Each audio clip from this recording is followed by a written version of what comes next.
Hello, and welcome to the Gradual Report. What are you doing over there? My name's Danny. I'm trying out this new hair shampoo. It's not working. Today, a special Traveler's Edition, Hong Kong, Part 3. 3 is brought to you by Ryan Ebert, Borislav Zozo, Milica Jelenic, Boris Vucic, and Jacob Kulkul. So cool. With their continued support, I am able to subsist on a diet of rice and beans. And now, if you'll join me, a look at Hong Kong through the eyes of a hominid. Humanoid. I believe it was British author Mary Ann Evans, under the pen name of George Eliot, which she used in the 1800s because she wanted her work to be judged on its merits as opposed to on the fact that she was a woman. So under the pen name of George Eliot, Mary Ann Evans wrote, "Adventure is not outside a man, but within him."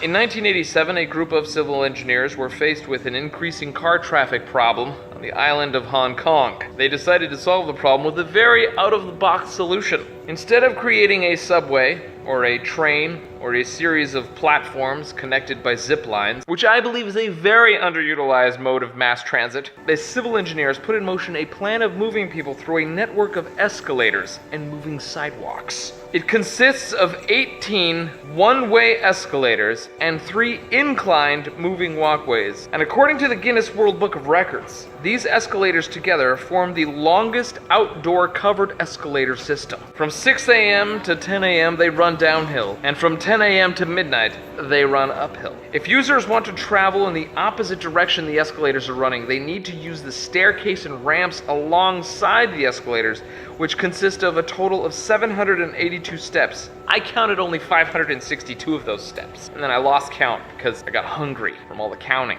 But this is a fantastic way to spend your day, or at least 25 minutes of it, because that's how long it takes you to get from the ferry to the top of the escalator area. This would be a day for walking explorations, to see what deep mysteries we could find in Hong Kong and within ourselves. Because when you explore a new place, you're not just exploring the surroundings, but also a little bit of yourself. With each level, the commercial parts of the city become less and less noticeable until you are just and only surrounded by apartment buildings. This is where the people must live. The people that ride the rails of the escalator, maybe. It ends at a street, which is the bottom of a hill. It has these crazy trees on it. Naturally, we walked up the private driveway. What we found were more apartment buildings, a crazy network of roads. The topography of the island is pretty intense. You get a very strong sense that humans can build anything, anywhere, while walking around this place. The forest and jungle enveloped the roads and sidewalks as we started our downward walk through the cathedral of bridges and underpasses. On our merry journey,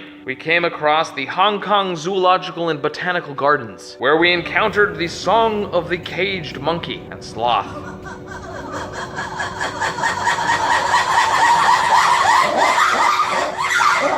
By this point in the day, the sun was setting, and the animals that had been sleeping all day decided to have a bit of a scream at the sun as it went down. I wonder if it helps.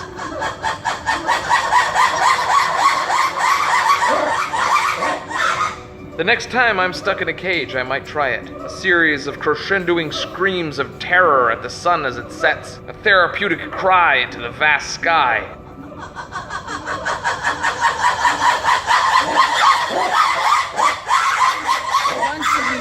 Waging war against the silence and inevitable darkness that comes with every night. Or maybe they were just complaining about the food. It's impossible to tell. I do not speak monkey. After a few photos near a fountain, and failing to capture the giantness of skyscrapers in Hong Kong, I found myself hungry, sitting on a plastic stool in the street in Kowloon, looking at a menu that did not pay a photographer to embellish their meals. I decided to try the Feng Chung dumpling. The lady wrote some incomprehensible chicken-scratching lines on a piece of paper, and within a few short minutes, the food had arrived, hot from the boiling mass from which it was inevitably drawn. Anna Marie was the first to try it. Apparently she wasn't that hungry, so it was up to me to make my own assessment of the grubs.